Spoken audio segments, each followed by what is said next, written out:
Good morning dear students, कैसे हैं आप सभी। उम्मीद है आप लोग अच्छे होंगे। My name is Anjali Pandey.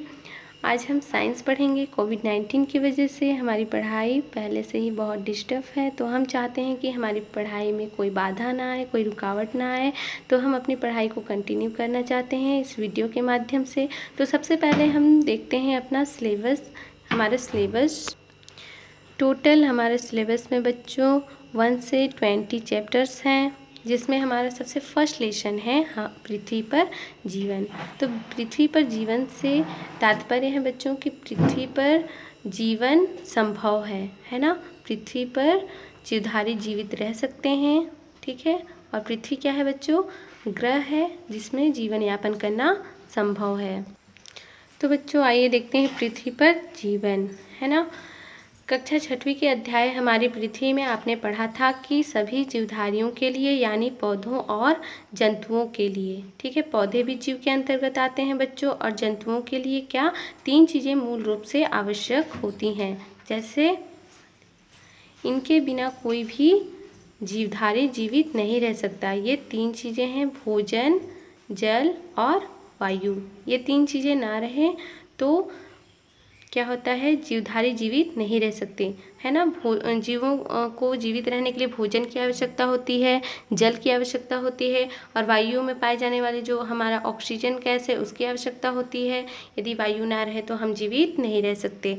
जीवधारियों को इन चीज़ों की आवश्यकता क्यों होती है ना। तो वो हम आप लोग पढ़ चुके हैं क्लास 6 में। अपने शब्दों में लिखिए, आप खुद से भी लिख सकते हैं अपने शब्दों में कि जीवधारियों को ये 3 चीज़ों की आवश्यकता क्यों होती है बच्चों। तो कक्षा 6वीं की पुस्तक देखकर भी लिख सकते हैं। जीवधारी भिन्न भिन्न प्रकार के पर्यावरण में रहते हैं। तो भिन्न भिन्न से मतलब यहाँ है कि अलग अलग प्रकार के पर्यावरण में रहते हैं। कुछ ज़मीन पर रहते हैं तो कुछ पानी में, ठीक है। कुछ जीवधारी जमीन पर भी जीवित रहते हैं और कुछ जीवधारी क्या होते हैं, पानी में रहते हैं। जमीन पर रहने वाले जीवधारी भी कई प्रकार के होते हैं।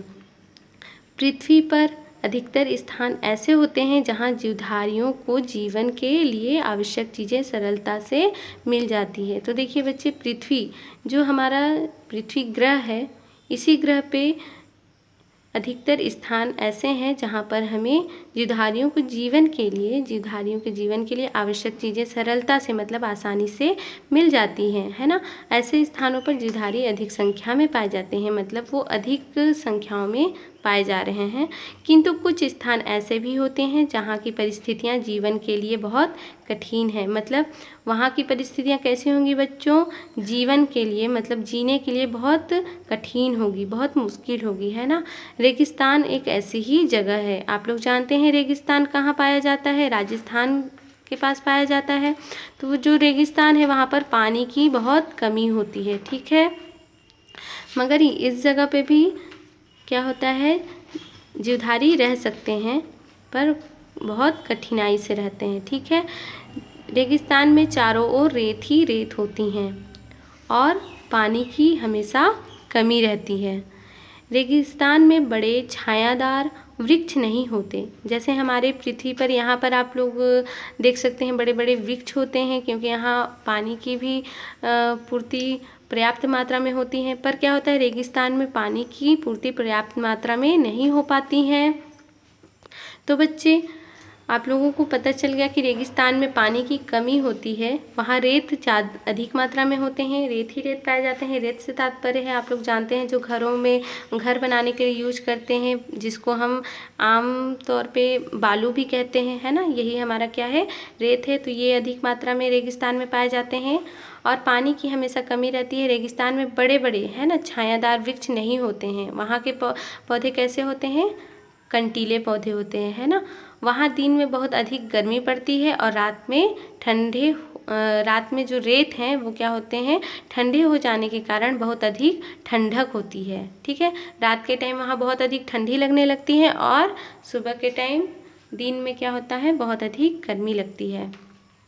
क्योंकि क्या होता है, गर्मी धूप की वजह से रेत बहुत अधिक गर्म हो जाता है, जिसकी वजह से गर्मी लगने लगती है, और रात में जो रेत है वो ठंडी हो जाती है, जिसकी वजह से हमें ठंडी लगती है रेगिस्तान में। ठीक है, इस प्रकार बर्फीले प्रदेशों जैसे उत्तर और दक्षिणी ध्रुव, है ना, हम लोग क्लास 6 में पढ़ चुके हैं बच्चे कि जो उत्तरी ध्रुव और दक्षिणी ध्रुव हैं वो किस रंग के दिखाई देते हैं, सफ़ेद रंग के दिखाई देते हैं। इसलिए दिखाई देते हैं क्योंकि वो उसमें क्या होता है, पानी जमा हुआ रहता है जो सफ़ेद रंग का दिखाई देता है, जिसे हम बर्फीले प्रदेश भी कह सकते हैं, है ना। इसीलिए इन्हें क्या कहते हैं, बर्फीले प्रदेश। यहाँ पर क्या होता है, देखो बच्चों, ऊंचे पहाड़ों की चोटियों पर हमेशा बर्फ़ रहती है ना। किन ऊंचे पहाड़ों की चोटियों पर, उत्तर और दक्षिणी ध्रुवों पर। और ठंडक बहुत अधिक होती है क्योंकि पानी वहाँ जमा हुआ रहता है बर्फ़ के रूप में, तो वहाँ क्या होता है, बहुत अधिक ठंडी भी पड़ती है। ऐसे कठिन परिस्थितियों वाले स्थानों पर भी जीवधारी रहते हैं, किंतु किस संख्या में रहते हैं बच्चों, बहुत कम संख्या में। ठीक है, आपने अपने जिले या राज्य की भौगोलिक स्थितियों के बारे में पढ़ा है।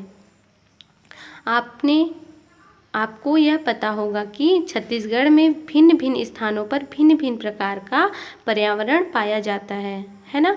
जैसे रेगिस्तान में भिन्न अलग प्रकार के पर्यावरण हैं, है ना, और हम जहाँ रहते हैं, है ना, छत्तीसगढ़ में अलग प्रकार का पर्यावरण रहता है। तो इस प्रकार से भिन्न भिन्न स्थानों पर भिन्न भिन्न पर्यावरण अलग अलग प्रकार के पाए जाते हैं। कहीं मैदान है, कहीं पहाड़ है, कहीं तालाब है और कहीं घने तो बच्चों देखो, भिन्न भिन्न मतलब अलग अलग स्थानों पर भिन्न भिन्न प्रकार के, है ना, अलग अलग प्रकार के पर्यावरण पाए जाते हैं। कहीं पर क्या होता है, बहुत बड़ा एरिया मैदान होता है, तो कहीं पर बड़े बड़े पहाड़ होते हैं, कहीं पर तालाब है और कहीं पर घने जंगल पाए जाते हैं। तो ये क्या है, भिन्न भिन्न प्रकार के पर्यावरण हैं। ठीक है, और ये कहाँ पाए जाते हैं, छत्तीसगढ़ में। ठीक है, फिर देखिए हमारा देश तो छत्तीसगढ़ से कई गुना बड़ा है। हाँ, यदि हम अपना देश के बारे में बोले तो ये क्या है, छत्तीसगढ़ से कई गुना बड़ा है।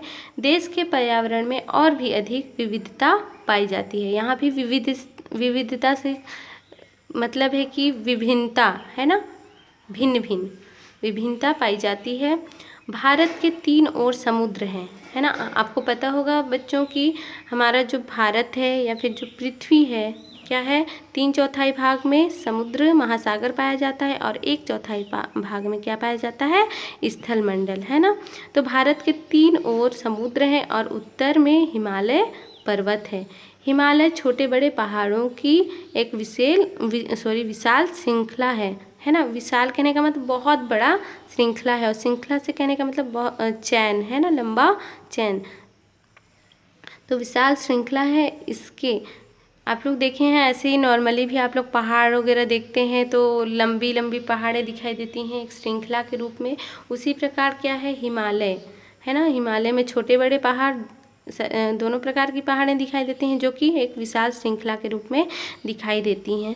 इसके छोटे पहाड़ों पर घने जंगल हैं, वहीं बड़े पहाड़ों की चोटियों पर क्या जमा हुआ है बच्चों, बर्फ़ से ढकी होती है ना, बर्फ़ जमा हुआ रहता है हिमालय पर्वत पर। राजस्थान के काफ़ी, है ना, जो कहने का मतलब ये है बच्चों कि पहाड़ों की जो चोटियां हैं बर्फ़ से ढकी हुई हैं, और जो छोटे पहाड़ हैं उनमें क्या है, घने जंगल जैसे दिखाई देते हैं, वहाँ घने जंगल उगे हुए हैं, है ना। अब देखिए राजस्थान के काफ़ी बड़े भाग में रेगिस्तान है ना।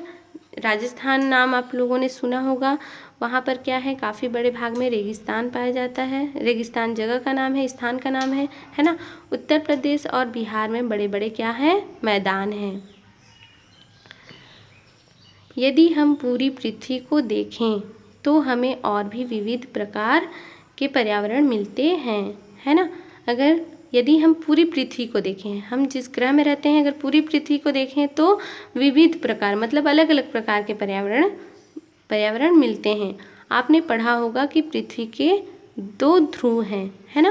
पहला क्या है, उत्तरी ध्रुव और दक्षिणी ध्रुव, जिनमें क्या होता है, बर्फ जमा हुआ रहता है और सफ़ेद रंग का दिखाई देता है। इससे पता चलता है कि यहाँ पर क्या पाया जा रहा है, पानी पाया जाता है। ठीक है, ये दोनों ध्रुव बहुत अधिक ठंडे रहते हैं और इनकी सतह पर हमेशा क्या जमी होती है, बर्फ़ जमी रहती है, इसलिए ये कैसा दिखाई देते हैं, सफ़ेद दिखाई देते हैं। इनके अतिरिक्त पृथ्वी की सतह पर महासागर, विशाल रेगिस्तान, घने जंगल और पहाड़, मैदान आदि पाए जाते हैं। ठीक है, आप लोगों ने देखे बच्चे कि क्या है, उत्तरी ध्रुव दक्षिणी ध्रुव पर जो बर्फ़ जमे होते हैं, इनके कारण से इस स्थान पे क्या लगता है, बहुत अधिक ठंडी लगती है ना। इनकी सतह पर हमेशा बर्फ़ जमी होती है, इन कारणों से ठंडी लगती है। मगर इसके अतिरिक्त यदि हम देखें पृथ्वी की सतह पर, तो महासागर है ना, पानी है ना, बड़े बड़े महासागर होते हैं, और विशाल रेगिस्तान है ना, हमारे पृथ्वी पर रेगिस्तान भी है, बहुत बड़े रेगिस्तान हैं जहाँ पर पानी नहीं पाया जाता है, और घने जंगल भी पाए जा रहे हैं, काफ़ी बड़े जगहों पर जंगल भी होते हैं, पहाड़ भी हैं, मैदान भी, ये सारी चीज़ें पाई जाती हैं हमारे पृथ्वी पर। आप जानते हैं कि जीवधारी आपस में खाद्य श्रृंखलाओं से जुड़े रहते हैं, है ना बच्चों। खाद्य श्रृंखला से कहने का मतलब है कि वो एक दूसरे पर भोजन के लिए डिपेंड रहते हैं, ठीक है, आश्रित रहते हैं भोजन के लिए। तो इस प्रकार से वो उसको खाता है, वो उसको खाता है, ऐसे करके जो खाद्य श्रृंखला क्या होता है, बहुत लंबी बनी होती है, और सब एक दूसरे से जुड़े रहते हैं। अगर यदि एक भी श्रृंखला टूटा तो हमारा पर्यावरण क्या हो जाएगा, डिस्टर्ब हो जाएगा, पर्यावरण बिगड़ जाएगा, है ना। खाद्य श्रृंखला की शुरुआत हमेशा किसी पौधे से होती है, ठीक है। हमें पता है यदि पेड़ पौधे ना रहे तो हमें भोजन प्राप्त नहीं हो सकता, क्योंकि हमें जितने भी भोजन मिलते हैं, हम भोजन करते हैं, है ना, हम भोजन खाते हैं, वो कहाँ से प्राप्त होता है बच्चों, पेड़ पौधों से प्राप्त होता है। यदि पेड़ पौधे ना रहे तो हमें भोजन ही नहीं मिलेंगे, ठीक है बच्चों। तो क्या आप बता सकते हैं ऐसा क्यों होता है? तो आइए देखते हैं। आइए हम अलग अलग प्रकार के पर्यावरणों की सैर करते हैं और यह देखते हैं कि पौधों और जंतु किस किस प्रकार की परिस्थितियों में रहते हैं। तो बच्चों आपको पता है पर्यावरण, मान लो कहेंगे पर्यावरण किसे कहते हैं, तो आप लोग बता सकते हैं हमारे आसपास के वातावरण, है ना, हमारे आसपास के वातावरण को ही पर्यावरण कहते हैं। जो भी हमारे आसपास में जो कुछ भी रहता है उसे ही पर्यावरण कहते हैं। तो हमारे पर्यावरण का सैर करना है ना, तो वहाँ पर हम देखेंगे कि पौधे हो गए और जंतु किस किस प्रकार की परिस्थितियों में रहते हैं, है ना, उनके आसपास में क्या संबंध होते हैं और जीवन के लिए आवश्यक चीज़ें उन्हें कैसे और कहाँ से मिलती हैं, ठीक है। तो ये हम देखेंगे। सबसे पहले हम हमारे परिचित उस पर्यावरण में चलते हैं जहाँ हम रहते हैं, ठीक है। हाँ, आपने देखा होगा कि पुराने मकानों, किलों आदि की दीवारों पर पीपल के पौधे उग जाते हैं। तो आप लोगों ने देखा होगा बच्चों, पीपल के पौधे क्या होते हैं, अक्सर ऐसे नॉर्मली जगह में नहीं होते, वो क्या होते हैं, या तो जो बड़ा कुआं होता है वहाँ पर चिड़िया लोग क्या करते हैं, पीपल के बीज को वहाँ पर ले जाते हैं, तो अक्सर वहीं पर उग जाते हैं, क्योंकि पीपल के जो पौधे होते हैं उनको बस श्वसन करने के लिए ऑक्सीजन, कार्बन डाइऑक्साइड, है ना, ये सारी चीज़ों की आवश्यकता होती है, वायु की आवश्यकता होती है। तो हम देखते हैं बच्चों की दीवारों पर पीपल के पौधे उग जाते हैं। इस पौधों को श्वसन के लिए हवा खूब मिलती है ना। कहने का मतलब ये है बच्चों की जो पीपल का पौधा है अक्सर कुओं या फिर दीवारों पर ही दिखाई देंगे, चिड़िया वहीं पर ले आते हैं और वहाँ पर पीपल के पेड़ उग जाते हैं। इनको क्या है कि हवा में उपस्थित कार्बन डाइऑक्साइड इन्हें भोजन बनाने में सहायता करती है। तो बच्चों देखो, हवा में उपस्थित कार्बन डाइऑक्साइड इन्हें भोजन बनाने में सहायता करती है। जो पीपल का पौधा होता है उन्हें क्या होता है, कार्बन डाइऑक्साइड भोजन बनाने में सहायता करती हैं, है ना। किंतु इन्हें पानी और खनिज लवण कहाँ से मिलते होंगे, क्या आप अनुमान लगा सकते हैं? तो बच्चे ये सही बात है, जो कुआं है, दीवार है, यहाँ पर तो खनिज लवण उतने अधिक मात्रा में पाए नहीं जाते, है ना। सिर्फ क्या करते हैं, वायु से कार्बन डाइऑक्साइड ये ले पाते हैं। तो आइए देखते हैं कि ये खनिज लवण कहाँ से इन्हें मिलते हैं। क्या आप पीपल के पेड़ से शुरू होने वाली खाद्य श्रृंखला बना सकते हैं? तो बच्चे बिल्कुल आप लोग हम ये देखते हैं, आपने देखा होगा कि गेहूँ और चावल, आप सभी जानते हैं गेहूँ से आटा बनता है, चावल आप खाते हैं तो इससे परिचित हैं, गेहूँ और चावल से। तो आपने देखा होगा कि गेहूँ और चावल में प्रायः छोटे छोटे कीड़े होते हैं, है ना, कीड़े हो जाते हैं जिन्हें घुन कहते हैं।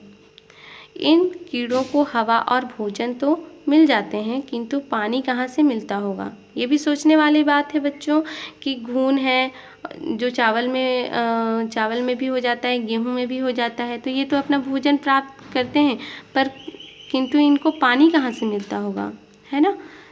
तो देखिए, छिपकली, घून आदि जंतु पानी पीते हुए दिखाई नहीं देते। आपने देखा होगा कि छिपकली और जो घून है वो हम कभी पानी पीते हुए नहीं देखे हैं।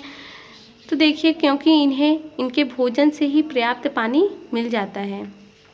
जो कुछ भी ये खाते हैं, है ना, जो भोजन में ये लेते हैं उनसे ही इन्हें पानी मिल जाता है, मतलब पानी की पूर्ति उनके शरीर में हो जाती है और अलग से पानी पीने की इन्हें आवश्यकता नहीं होती है। किन्हें? छिपकली को, घून को, ठीक है। उसी प्रकार से पीपल के पौधों को किसकी सबसे ज़्यादा ज़रूरत है? वायुमंडल की, है ना। उसमें जो कार्बन डाइऑक्साइड है इन्हें भोजन बनाने में सहायता करती है, इसलिए छिपकली और घून की तरह ही उनको भी सिर्फ हवा की ज़रूरत है, इसलिए वो कहीं भी उग जाते हैं, जीवित रह पाते हैं, ठीक है। अब देखिए, क्या आप ऐसी खाद्य श्रृंखला बना सकते हैं जिनमें घुन आता हो, ठीक है। आपने अपने आसपास जो पौधे और जंतु दिखाई पड़े उनके बारे में यह पता लगाने का प्रयास कीजिए कि उन्हें भोजन, हवा और पानी कहाँ से मिलते होंगे, ठीक है बच्चों। तो हमें पता लगाना है, जो जंतु दिखाई पड़े, कोई भी जंतु दिखाई पड़ता है तो उन्हें भोजन कहाँ से मिलता है, हवा कहाँ से मिलता है और पानी कहाँ से मिलता है, ये सब हम पता करेंगे कहाँ से मिलता होगा, ठीक है। जो भी हम जंतु देखेंगे उनके बारे में सर्च करेंगे।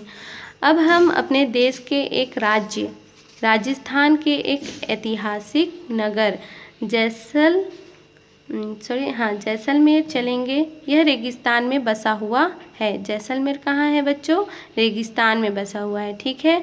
और नगर से बाहर निकलने पर चारों ओर रेत ही रेत दिखाई देता है। जब हम जैसलमेर जो रेगिस्तान में बसा हुआ है इससे बाहर निकलेंगे तो जो रेगिस्तान है ना, तो रेत ही रेत, क्योंकि रेगिस्तान में बड़े विशाल जगह पर क्या फैला हुआ है? रेत है ना, पानी नहीं पाया जाता है, तो रेत ही हमें दिखाई पड़ती है। यहाँ बड़े पेड़ों के स्थान पर कैसे पौधे होते हैं? कांटेदार झाड़ियाँ अधिक दिखाई देती हैं, है ना। बबूल के पेड़ आपने देखा होगा, बबूल का पेड़ हमारे छत्तीसगढ़ में भी पाए जाते हैं, तो आप देख चुके हैं। तो बबूल के पेड़ के समान दिखने वाली खेजड़ी नाम का एक पेड़ रेगिस्तान में बहुतायत से पाया जाता है। बहुतायत कहने का मतलब है बहुत अधिक मात्रा में या बहुत अधिक संख्या में पाया जाता है। इसके अतिरिक्त नागफनी के पौधे, आप लोगों ने नागफनी के पौधे देखे हैं? जैसे एलोवेरा का पौधा होता है ना बच्चों, बस उसके आकार में थोड़े से डिफरेंस होते हैं। मैं आप लोगों को बताती हूँ डायग्राम बनाकर। देखिए बच्चों, नागफनी के पौधे कुछ इस प्रकार से होते हैं, है ना, जो ये क्या है? कंटीले होते हैं, है ना। इस प्रकार से नागफनी के पौधे दिखाई देते हैं, कंटीलेदार, ठीक है। मैं रफ डायग्राम बनाई हूँ, आप लोग बुक देख चुके होंगे। तो आइए देखते हैं, नागफनी के पौधे और रेगिस्तान घास भी पाई जाती है। वहाँ घास भी पाए जाते हैं, नागफनी के पौधे अधिक मात्रा में पाए जाते हैं, क्योंकि वो पौधे क्या होते हैं? बहुत कंटीले होते हैं। ये पौधे खाद्य श्रृंखला की पहली कड़ी होती हैं। कहाँ पर? रेगिस्तान में खाद्य श्रृंखला की पहली कड़ी होती हैं कंटीले पौधे, ठीक है। दिन के समय इतनी तेज धूप होती है कि दूर तक कोई जंतु दिखाई नहीं पड़ता, ठीक है। वहाँ हम पढ़ चुके कि वहाँ पर धूप बहुत अधिक पड़ती है ना, गर्मी बहुत अधिक लगती है। तो दिन के समय क्या होता है? इतनी तेज धूप होती है कि कुछ भी दिखाई नहीं पड़ता है, किंतु शाम होते ही कई छोटे बड़े जंतु पौधे की तलाश में बाहर निकल पड़ते हैं। रेगिस्तान छिपकलियाँ 1.1 रेत, यहाँ पर देख सकते हैं रेगिस्तान छिपकलियाँ कैसे दिखाई दे रही हैं, है ना। तो रेत पर चलने वाले कीड़ों को खाती हैं। जो रेगिस्तान की छिपकलियाँ हैं क्या करती हैं? रेत पर जो चलते हैं छोटे छोटे कीड़े उनको खाती हैं, और रेत में बिल बनाकर रहने वाले चूहे भी इस समय भोजन की तलाश में निकल पड़ते हैं। मतलब शाम के वक्त चूहे भी अपने भोजन की तलाश में निकल पड़ते हैं, ठीक है। तो उनको क्या करते हैं? वो भी उनको कौन खाता है? बाज और उल्लू। ठीक है, इन छिपकलियों और चूहों का शिकार करते हैं। बाज और उल्लू किनका शिकार करते हैं? छिपकली और चूहों का, क्योंकि सब अपने अपने खाने की भोजन की तलाश में शाम को निकल जाते हैं। ठीक है, तो जब चूहा निकलते हैं अपने भोजन की तलाश में, और जो छोटे बड़े जो कीड़े निकलते हैं उनको कौन खा जाता है? उनको चूहे, ठीक है, सॉरी, छिपकली खाता है। तो इस प्रकार से जो चूहे हैं, छिपकली हैं, उनको फिर कौन खा लेता है? बाज और उल्लू इन छिपकलियों को और चूहों का शिकार करते हैं। रेगिस्तान में रहने वाली लोमड़ियाँ भी चूहों और पक्षियों का शिकार करती हैं। इस प्रकार रेगिस्तान जैसे सूखे पर्यावरण में भी कई प्रकार के जीवधारी रहते हैं और खाद्य श्रृंखलाओं से आपस में जुड़े रहते हैं, है ना बच्चों। देखो किस प्रकार से रेगिस्तान में भी जो जीव जंतु हैं कैसे एक दूसरे से जुड़े हुए हैं, खाद्य श्रृंखला कैसे बनाते हैं। तो हम देखते हैं बच्चों, इसको आप लोग भी बना सकते हैं खुद से भी, जैसे समुद्र की खाद्य श्रृंखला बना सकते हैं आप स्वयं से, है ना। छिपकली की खाद्य श्रृंखला आप बना सकते हैं। बच्चों, आप लोग का आज का होमवर्क है, सबसे पहले ये फर्स्ट, छिपकली, घुन आदि जंतु पानी पीते हुए दिखाई क्यों नहीं देते? इसका आंसर आप लोग को हम पढ़ चुके हैं, इसलिए आप इसको आसानी से बता सकते हैं। तो आप लोग इसको बनाइएगा। और देखिए, दीवारों पर उगे पीपल के पौधे को खनिज लवण तथा पानी कहाँ से प्राप्त होता है, इसको आपको बताना है। और एक खाद्य श्रृंखला आप बना लीजिए, रेगिस्तान तथा समुद्र की एक एक खाद्य श्रृंखला बनाना है ना। आप लोग बना सकते हैं खाद्य श्रृंखला। अभी रेगिस्तान में देखें कैसे जो पौधे होते हैं उनको खाने निकलते हैं छोटे बड़े कीड़े, फिर उन छोटे बड़े कीड़ों को कौन खाने के लिए निकलता है? छिपकली, है ना। इस प्रकार से जो खाद्य श्रृंखला आप लोग बना सकते हैं। तो ये 3 जो क्वेश्चन हैं बच्चों, आप लोग को होमवर्क में बनाना है, और वीडियो आप लोग को मेरे व्हाट्सएप नंबर पर सेंड करना है, और अच्छे राइटिंग में लिखिए और समझ कर लिखिए, है ना। ठीक है, बाकी का हम नेक्स्ट वीडियो में स्टडी करते हैं। ठीक है बच्चों, बाय बाय।